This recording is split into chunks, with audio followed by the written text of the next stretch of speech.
संभाल कर रखो अपनी फूल सी बेटियों को, क्योंकि देश चलाने वाले बेऔलाद बैठे हैं, बेऔलाद बैठे हैं। बिल्कुल चिंता नहीं है। आज देश में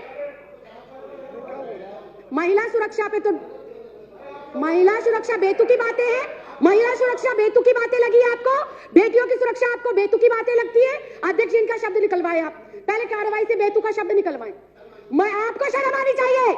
केंद्र में आप बैठे और बेटियों के साथ ऐसी हरकतें हो रही है, आपको शर्म आनी चाहिए। अगर किसी बेटी के साथ अत्याचार होता है और उसके खिलाफ कोई प्रोटेस्ट करता है तो आपकी दिल्ली पुलिस उसको उठा के जेल में डालती है। शर्म आनी चाहिए, डूब के मर जाना चाहिए आप लोगों को। ऊपर से कह रहे हैं बेटू का बोल रहे हैं, शर्म नहीं आती विजेंद्र गुप्ता जी? आपके घर में बहन बेटियां नहीं है क्या? आपकी कोई बेटी नहीं है क्या? आप किसी के बेटे बाप नहीं है क्या? आप किसी के भाई नहीं है क्या? शर्म आनी चाहिए, डूब कर मर जाना चाहिए आप लोगों को। राखी जी प्लीज, माननीय सदस्यगण प्लीज, राखी जी कंटिन्यू। अध्यक्ष जी, मैं दोबारा इस बात को दोहराऊंगी, जिधर भी देखो हवस के जल्लाद बैठे हैं, संभाल कर रखो अपनी फूल सी बेटियों को, क्योंकि देश चलाने वाले बेऔलाद बैठे हैं, बेऔलाद। अध्यक्ष जी, आए दिन चाहे छोटी बच्ची हो, चाहे 27 साल की डॉक्टर हो, चाहे 56 साल की बुजुर्ग महिला हो, हर कोई हवस का शिकार बन रहा है, हर कोई रेप का शिकार बन रहा है। लेकिन सियासत में बैठे इन सियासतदानों को कोई फर्क ही नहीं पड़ता। कोई फूल सी बच्ची को नोच ले, कोई युवा बेटी को जिंदा जला दे, कोई बुजुर्ग महिला को नोच डाले, लेकिन इन सियासतदानों को फर्क नहीं पड़ता। ऐसे में सवाल उठता है कि देश जा किस ओर रहा है? देश की ये 50% जो आबादी है, इसको सुरक्षा मिलेगी कैसे? ये बड़ा सवाल है। और अध्यक्ष जी, देश की इन बेटियों को, देश की इन महिलाओं को, देश की इस आधी आबादी को सुरक्षा जब मिलेगी जब केंद्र में बैठी हुई सरकार की मानसिकता बेटियों के सम्मान में हो, जब केंद्र में बैठी हुई सरकार की जो सोच है वो महिलाओं को सम्मान देने की हो। लेकिन आज अध्यक्ष जी, बड़े ही दुख के साथ कहना पड़ रहा है कि दुर्भाग्यवश देश की केंद्र में ऐसी सरकार बैठी है जो आए दिन महिलाओं पर हो रहे अत्याचार और कुकर्म में खुद लिप्त पाई जाती है। इसके मैं पुख्ता उदाहरण पेश करती हूं। आज इन सदन पटल के ऊपर उन्नाव रेप केस, आरोपी कुलदीप कुमार सेंगर, बीजेपी का विधायक, पहला उदाहरण। दूसरा उदाहरण, आसिफा 8 साल की मासूम बच्ची, कठुआ जम्मू का केस, इसमें भी आरोपी बीजेपी के नेता पाए जाते हैं। शाहजहांपुर यूपी का केस, चिन्मयानंद स्वामी एक बेटी को ब्लैकमेल कर रहा था, निवस्त्र होकर उससे मालिश कराता था। कौन है वो आदमी? वो है पूर्व गृह राज्य मंत्री बीजेपी की सरकार का।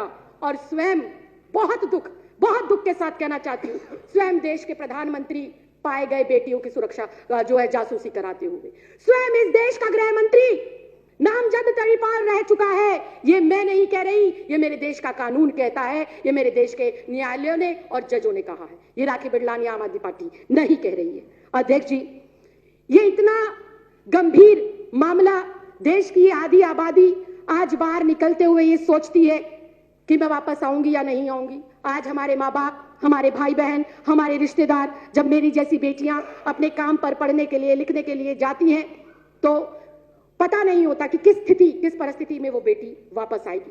कंक्लूड करिए। बिल्कुल अध्यक्ष जी। अध्यक्ष जी, बुधवार 27 नवंबर की रात को दिल दहलाने वाला घटना हैदराबाद के अंदर हुआ।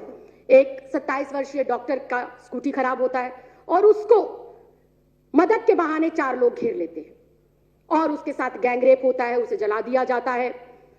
इतनी हृदय विदारक घटना अध्यक्ष जी, मेरे मुंह से शब्द नहीं निकल पा रहे, क्योंकि मैं स्वयं भी एक लड़की हूं और कभी कभी किचन में खाना बनाने का मौका मिलता है।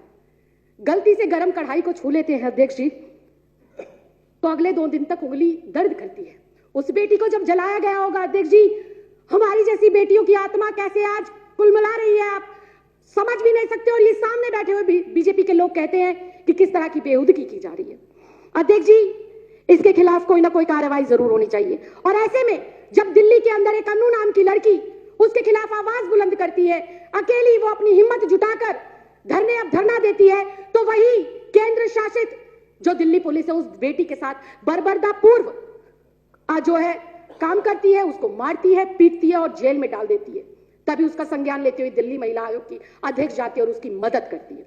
अध्यक्ष जी, कहने को बहुत कुछ है, लेकिन मैं एक बेटी होने के साथ साथ, एक महिला होने के साथ साथ एक महिला जनप्रतिनिधि भी हूं और मुझे नहीं पता कि 7वीं विधानसभा में आने का मुझे मौका मिलेगा या नहीं मिलेगा, लेकिन जितना समय और जितना प्यार जनता ने हमारी सरकार को दिया, मैं आज गर्व से सीना चौड़ा कर कर और अपनी गर्दन को खड़ा कर कर ये कह सकती हूं कि मेरी सरकार ने ना सिर्फ महिला सम्मान के लिए काम किया, बल्कि महिलाओं को सुरक्षित करने में भी बहुत महत्वपूर्ण कदम उन्होंने उठाए हैं।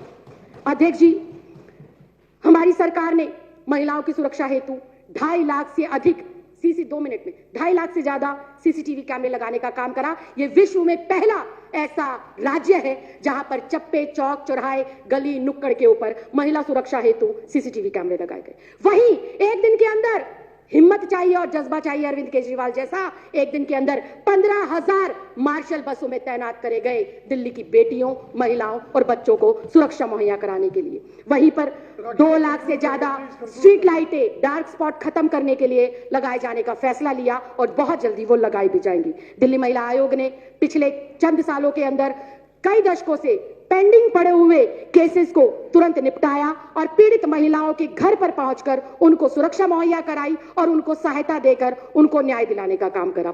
अध्यक्ष जी, मैं अंत में बस इतना ही कहूंगी, अगर नियत है तो सब संभव है। मन में अगर महिलाओं के लिए सम्मान है तो उनकी सुरक्षा भी सुनिश्चित की जा सकती है, उन्हें न्याय भी दिलाया जा सकता है और उनका सशक्तिकरण भी किया जा सकता है। मैं उम्मीद करूंगी कि देश में आज जो स्थिति है वो स्थिति भविष्य में ना हो, इसके लिए आज हर एक बेटी को जागना होगा, हर परिवार के सदस्य को जागना होगा और उखाड़ कर फेंकना होगा ऐसी मानसिकता के नेताओं को जो मानसिकता वो महिलाओं के विरोध में रखते हैं और जो उनकी मानसिकता महिला विरोधी झलकती है। आपने मुझे इस अति महत्वपूर्ण मुद्दे पर बोलने का मौका दिया। बहुत बहुत धन्यवाद, बहुत बहुत आभार।